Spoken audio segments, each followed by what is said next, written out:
Hello ladies and gentlemen, welcome back to the Friday Ramblings. I am your host, the Bardic one. I am David. And we are here. It is post-Valentine's Day, but we're not quite done with the lovey-doveys yet. That's right, we got one more Valentine's-inspired rambling. It's still kind of a tie into our ongoing salute to DC legacies, because we're discussing the duo of Hawkman and Hawkgirl, sometimes Hawkwoman. A couple who not only fight together, but romance together. So join us for a little Valentine's hangover as we try to make sense of what is sometimes referred to as one of the more retcon suffering character histories. We're going to try our best, folks. Alright, so the first thing you have to know is the concept of Hawkman originated in January of 1940 in Flash Comics #1. That means this is a true character of the Golden Age. In the same issue, we are introduced to the first Hawkgirl. So, right away, we do see a union of the characters. Now, as I said, we're going to kind of have a little fun with this one because of the various retcons. I'm going to try to explain this without getting too deep into how the retcons hurt stuff. We're trying not to be too critical or negative here, but you do have to kind of touch on this. So, now the basic story of Hawkman and Hawkgirl, which we're going to kind of cover before we get into anything else, is that, with the exception of one set, which I'll reference when they come up later, the basic idea of Hawkman and Hawkgirl is that they originated in Earth's ancient Egypt as Prince Khufu and his princess She'ara. And that during that time they encountered an alien spaceship full of a material originally called ninth metal, but most famously known as nth metal. At the same time, their high priest Hathset conspired to have them murdered in a bit of mystical, ritualistic manner. Because he's a high priest, you know, they do things mystically and ritualistically. Unfortunately, the mixture of the nth metal, which has a very unique radioactive aspect to it, along with the attack of Hathset, created a sort of eternal curse where the two lovers and Hathset would continue to reincarnate until the happy couple, well, not always happy, but the loving couple, could properly avenge their original murder in ancient Egypt, thus creating a cycle. Now, originally, this wasn't a big thing. This was a plot element that came up in the late 90s in that volume of JSA. But it was kind of a background thing going to a lot of the earliest Hawk stories. That their use of the nth metal, which continued to hang around Earth over the centuries, and is key to the powers of the original Hawkman and Hawkwoman, as it allows them flight, protects them from temperature changes, which is good because Hawkman loves to fly around shirtless because he's Hawkman, that's just what he does. As well as create weapons that tend to be extremely sturdy. most famously is the mace. So, with that background laid out, let's get into the individual iterations of the Hawks. The original Golden Age Hawks were Carter Hall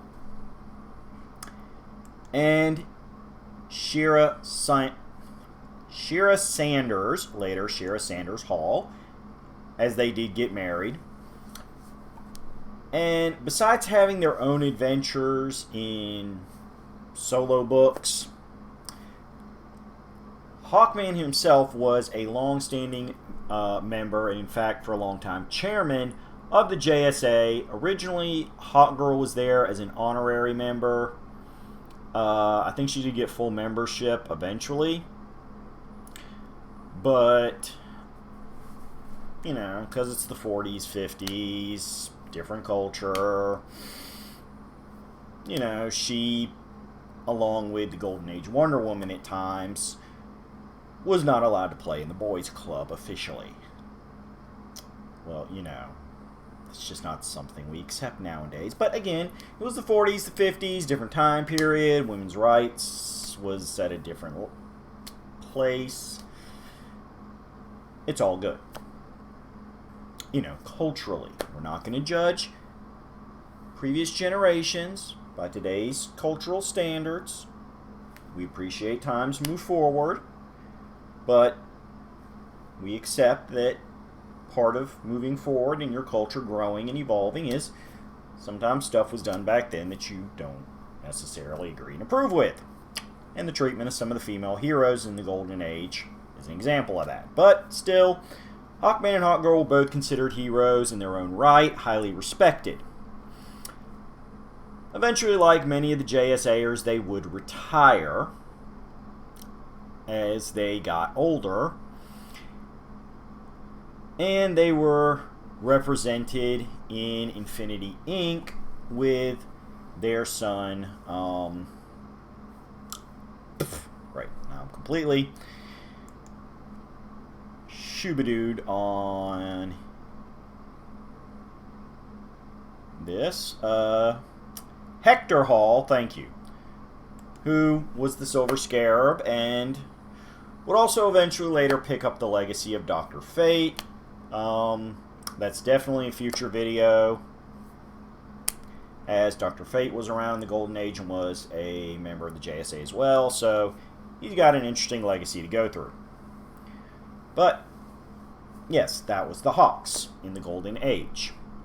Happy couple, both great superheroes in their own right. Had their one progeny, who would go on to do some superheroics in his own right. Yay! Of course, eventually, you know, we would have the establishment of Earth 1 and Earth 2. Like all the JSAers. These Carter and Shira were residents of Earth 2. And they would interact with the JLA in the Earth 2, Earth 1 meetups. Where they would, of course, also interact with their Silver Age Justice League counterparts. And this is where things start getting fun.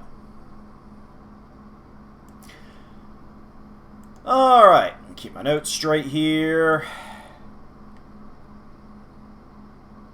Originally in the Justice League era Earth 1, their Hawkman was Katar Hall.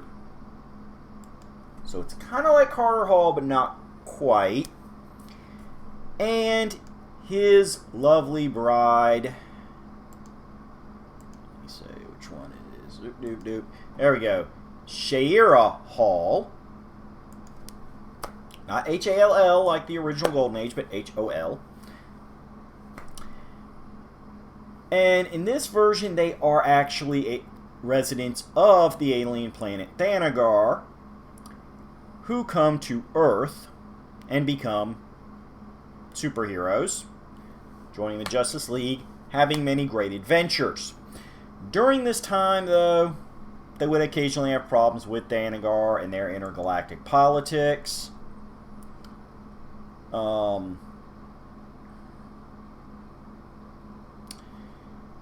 Especially because originally they had just come to Earth chasing a Thanagarian criminal, but found that the Earth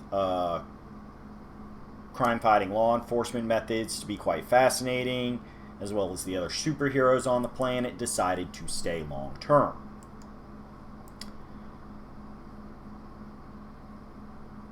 Let me see, any other major stuff here? Ah,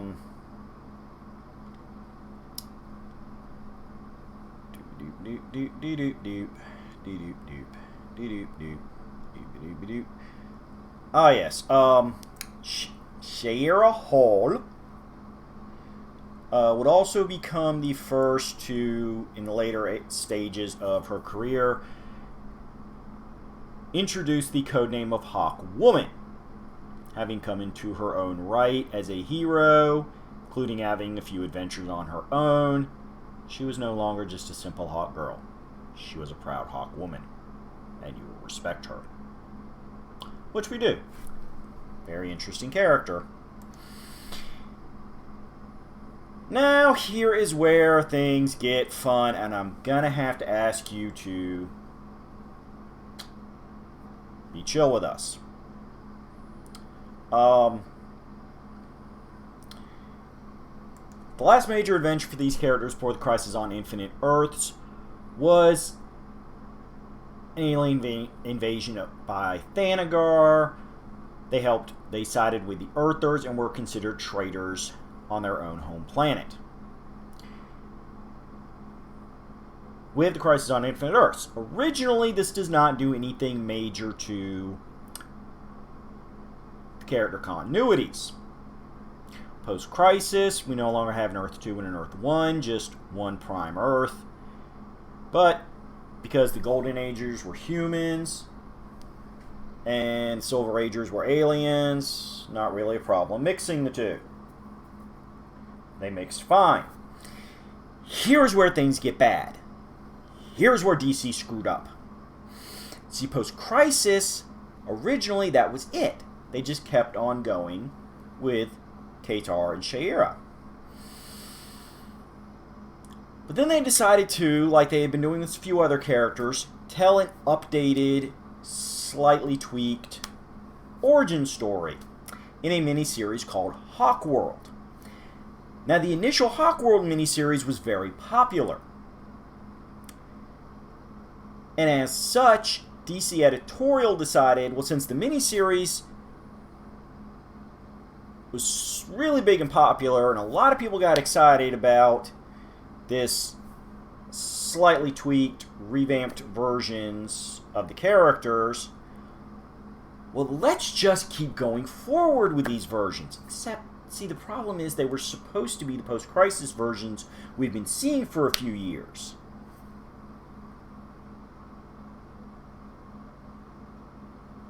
But, you know, this was their hidden expanded origin story. But when they launched an ongoing Hawkworld series, since at the time Hawkman and Hawkgirl did not have their own book, they treated it like the versions in Hawkworld had just arrived on Earth. Which meant the original Silver Age versions can't exist because these were the versions. We have a major continuity error. If they had done Hawkworld immediately after Crisis without showing the classic Silver Age versions, it would have been fine because the Crisis caused a big reboot. Everything would have been smooth. But by delaying the Hawkworld miniseries and then going so whole hog in it when it proved popular, the alien Thanagarian cops have now just started their career on Earth. So what the... This is where we start getting a little cray-cray. So what we have here is, first, we had to retcon out the acknowledged adventures of the original Silver Age Hawkman and Hawkgirl. Eventually Hawkwoman.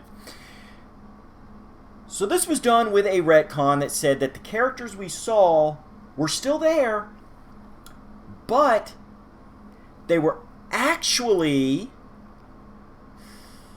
a Thanagarian spy named Fel Adnar, who lied and claimed he was the son of the Golden Age Carter and Shiera, named Carter Hall Jr. And his Hawkgirl was an Earthwoman named Sharon Parker. Now, they would eventually have a child named Charlie Parker, who would go on to be referred to as Golden Eagle in his superhero career. The problem is, Sharon Parker did not know Carter Hall Jr. was really Fel Adnar, or Andar. And when she found out, she was originally mind-wiped and brainwashed because Fel was not actually a great guy or a good hero.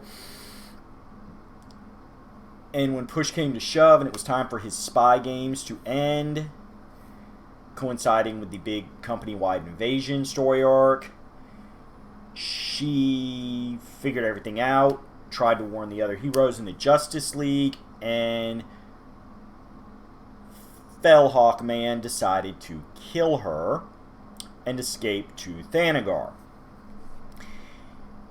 He would be seen many years later, expressing regret about his actions, trying to make amends with especially with his son Charlie Parker, who had been left on Earth as an orphan.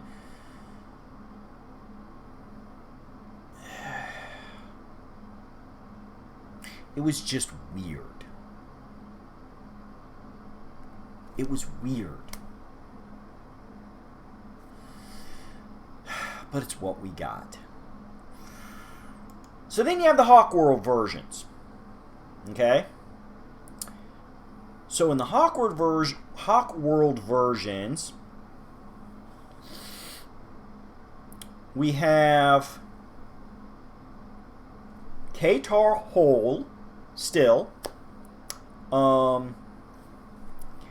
However, Hawkwoman is now Shiera Thal. And is the illegitimate daughter of Thanagar's Administrator of Protection. And yada yada. There were some social scandals going on with the fact that you're talking about characters that are extremely high up in their government. It was certainly better for everybody on a PR level if Shiera was quietly sent off to another planet. Just, things that were not polite in most societies of a pseudo-romantic and intimate nature got forgotten by people by and large because the resulting offspring is just off-planet. So she went with Katar, this tweaked version of Katar, to Earth.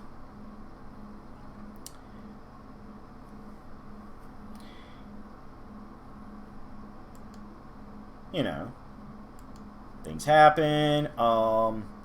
As with most of your characters from the late 80s, early 90s, this tweak of them, they were kind of dark and aggressive.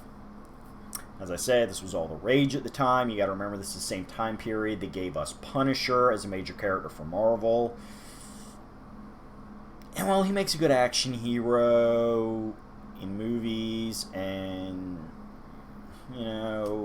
he's alright as a once-in-a-blue-moon guest star where the other heroes don't like him, but they accept him because he does the dirty work. He's okay, but like this grim, gritty, edgy stuff just never worked for me. But the series did do well for a little while.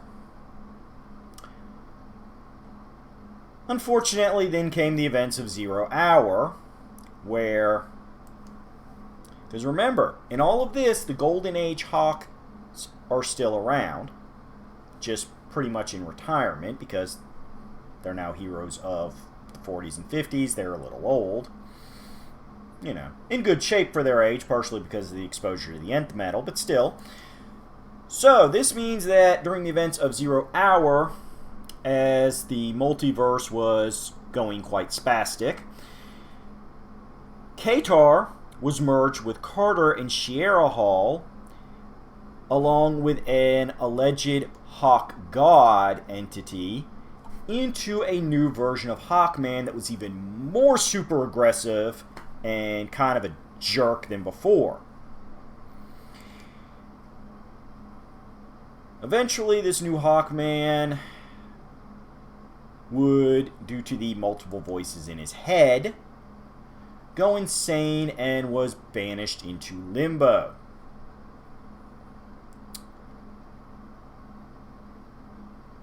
Shiera Thal would make her way back to, eventually make her way back to Thanagar, where she appeared in the Thanagarian army around the time of, like, Infinite Crisis.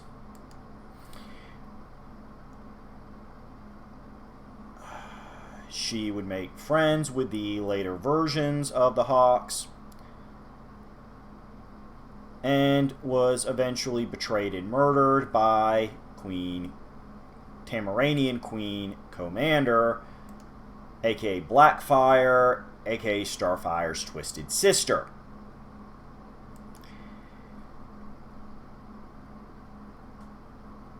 Shiera Thal's body would be sent on a trajectory to Thanagar's sun in classic Thanagarian funeral traditions. So, this brings us all the way up to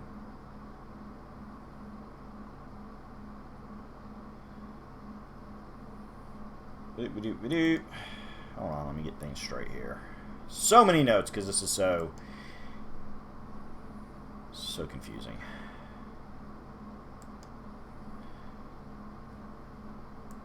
This brings us to an interesting twist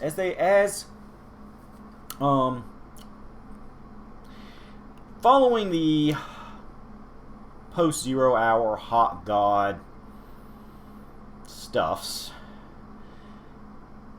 Hawkman and Hawkgirl/Woman as a concept would be shelved. DC had felt that the various retcons and reboots of the character had gotten too far. The fans had become alienated, quit buying the books, and nobody had a good idea to get back to basics. Nobody could explain away the nonsense.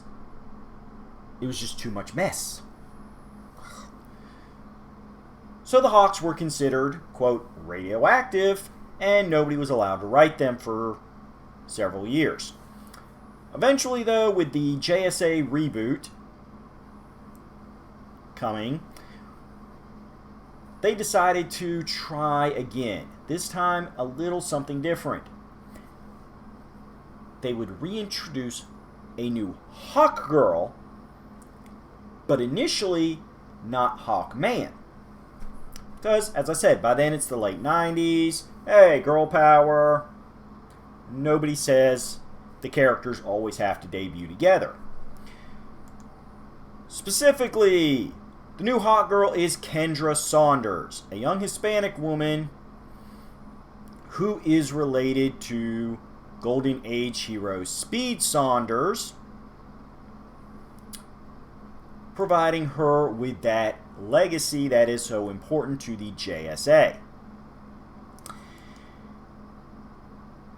Kendra is mentioned having a young daughter named Mia, who is never actually shown, just brought up on a couple of occasions.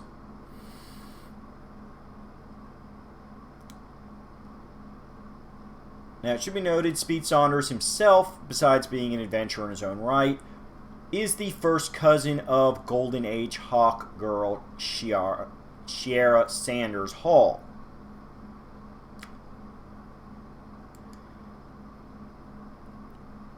So Kendra shows up, joins this reforming JSA,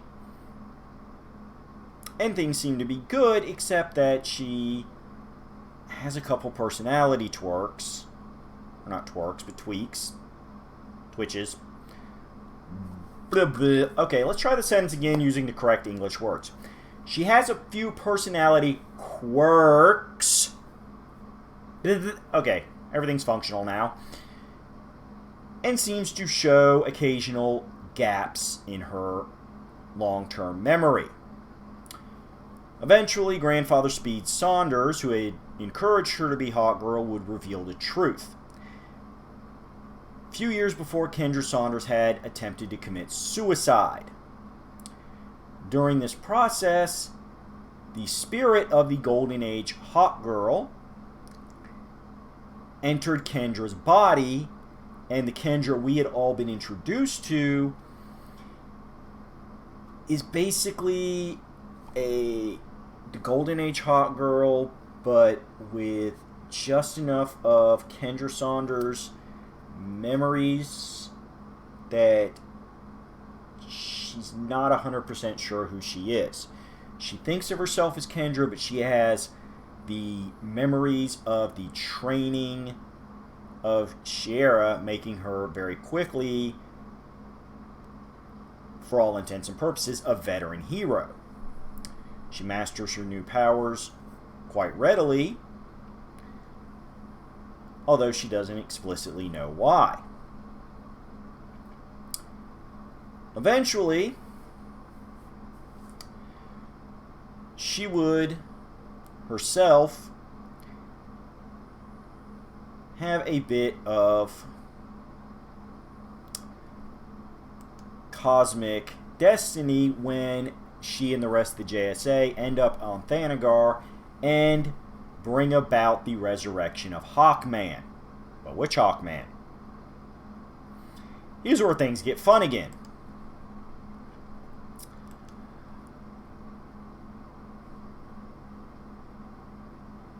Let's cover this real quick. Sorry, I was trying to read my notes and take a breath at the same time. That pause was a little longer than I meant to be. Thank you for sticking with us.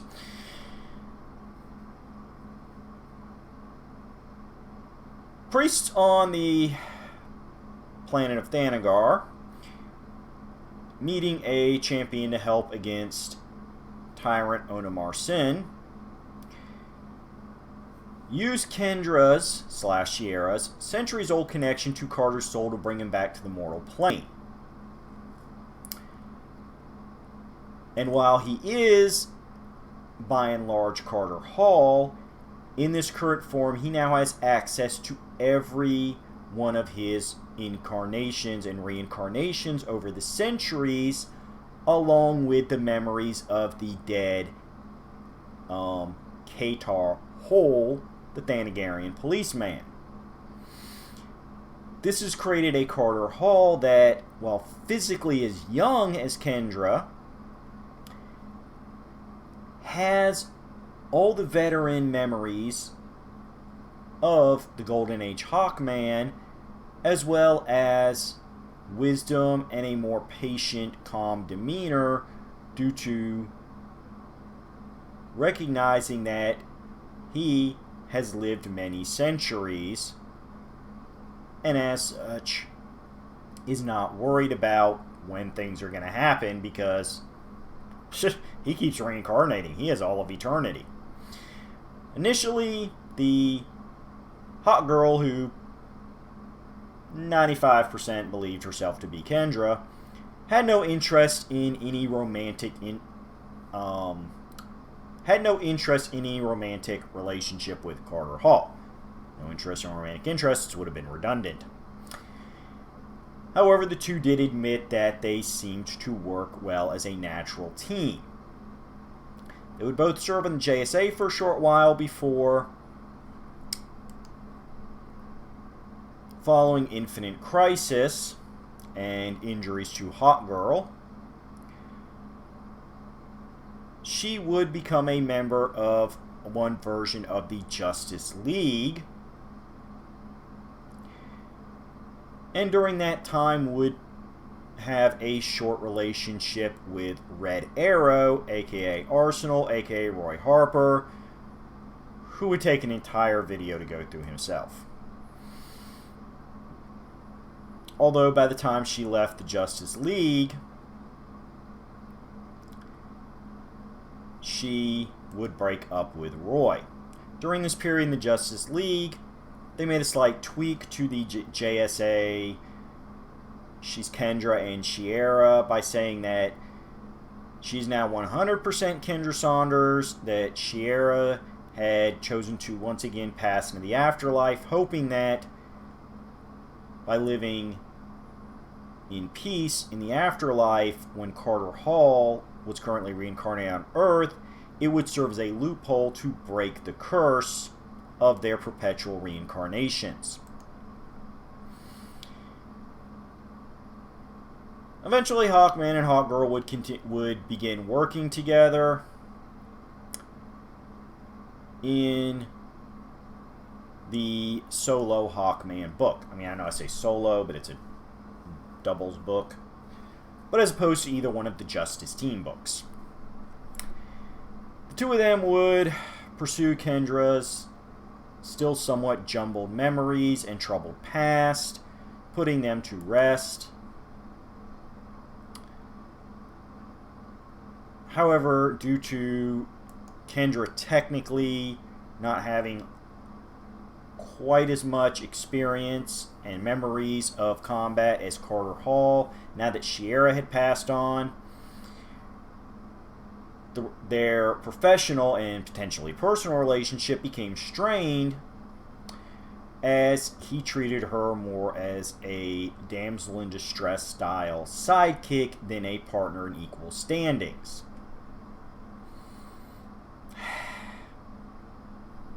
It happens, folks. Not a great way to pursue a proper romance, but, you know, Carter Hall was never said to be the most intelligent man in the world.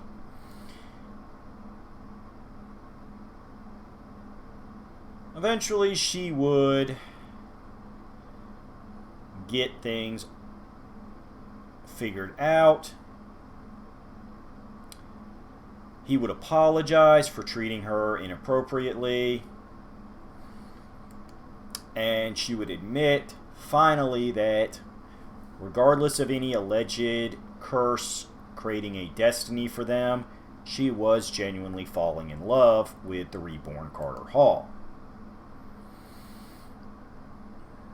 Eventually, the Hawkman series would focus more directly on Kendra and be retitled Hawkgirl due to Hawkman's absence while he is helping Thanagar out after they had a bit of a interplanetary war of their own. All of this comes to a head in Blackest Night, when at the beginning of the series, one of the first major kills is Kendra and Carter Hall. Due to them being in the middle of an argument, they are ambushed by the evil Black Lantern versions of Ralph and Sue Dibney, longtime friends of the Justice League era Hawks, which would be Katar and Shiera, or Shayara. The dueling pronunciations gets weird. But either way, longtime friends of the Hawks took advantage of a couple different psychological levels there to quickly murder our lovely romantic pair. Them ending with Ralph trying to psychologically break Hawkman by saying that Hawkgirl never loved him, a claim she refutes with her dying breath, Hawkman dying minutes later, leading to them being reanimated as Black Lanterns themselves.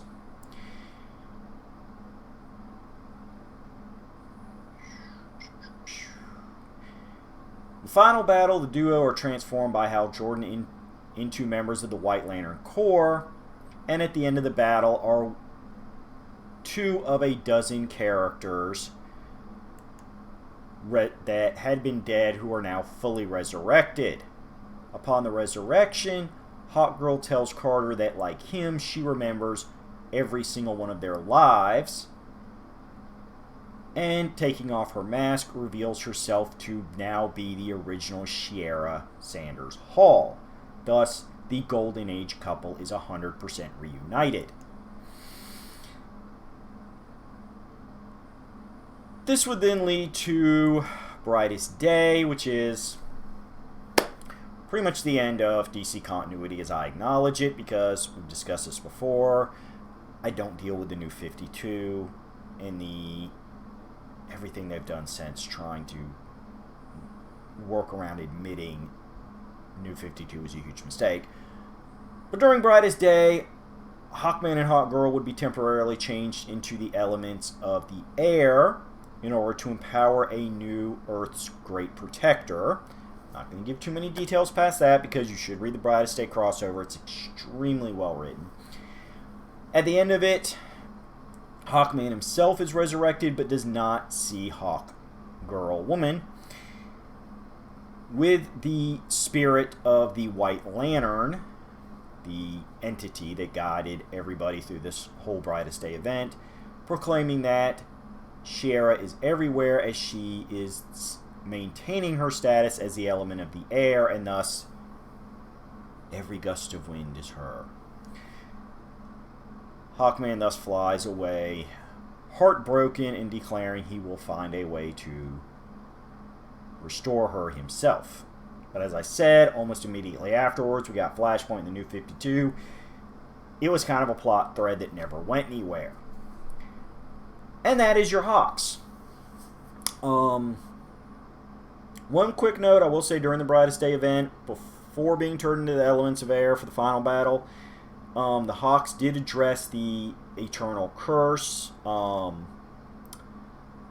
finally confronting Hoth Set and finding a way, at least it was claimed, to prevent the cycle of reincarnation, which is part of why Hawkman was so upset at Shiera becoming the Wind, because there was no guarantees he would ever see her again, since their resurrection cycle had apparently been ended.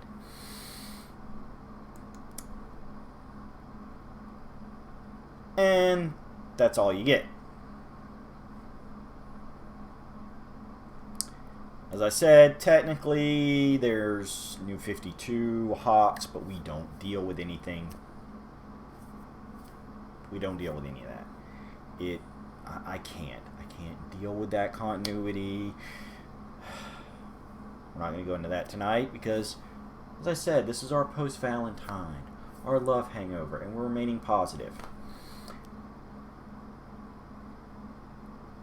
So, if you like couples who occasionally have issues, but always come back together because, hey, they are flyers, and thus love lifts them up where they belong. Where eagles fly. And that's all I'm singing, because nobody really needs to see me or hear me sing ever. And we have gone a good 40 minutes here. So, check out any of these great versions of the Hawks.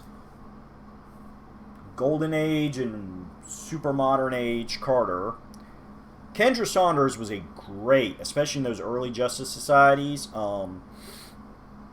before fully teaming up with Carter. She was a great character in her own right. It was very interesting seeing them have a Hawkgirl without a Hawkman.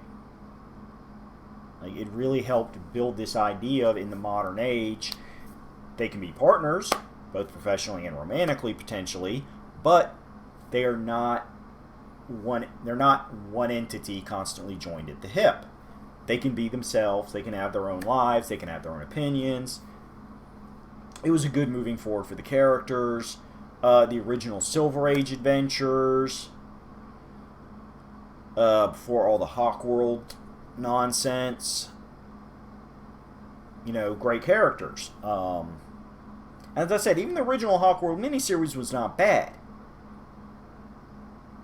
It was what DC did after that that screwed up all the continuity.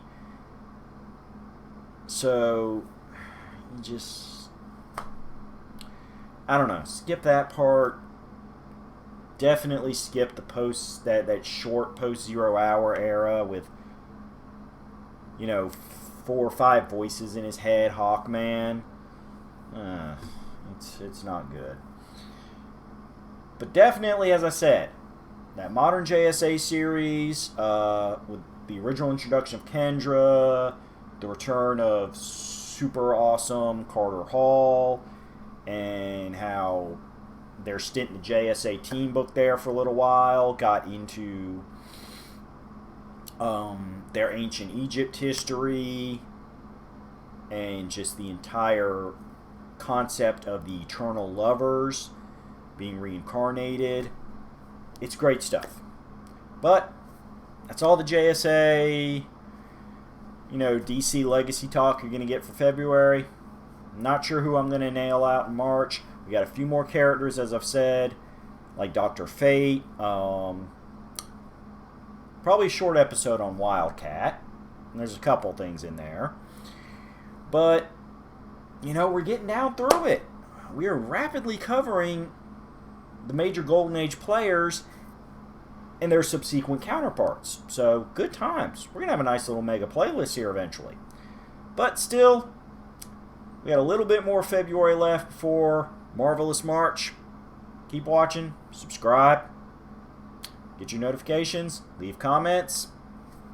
And as always, you can criticize as long as it's constructive, because we appreciate all entertainment. Except Flashpoint. You ruined everything. You're a bad boy, you go sit in your corner and think about what you've done. No video games for you. But still, I respect the writers for giving their best, doing the best with what DC editorial wanted to do. I mean, that's the worst I can do. That's the meanest I can get right now. I'm feeling the love. See y'all in 7.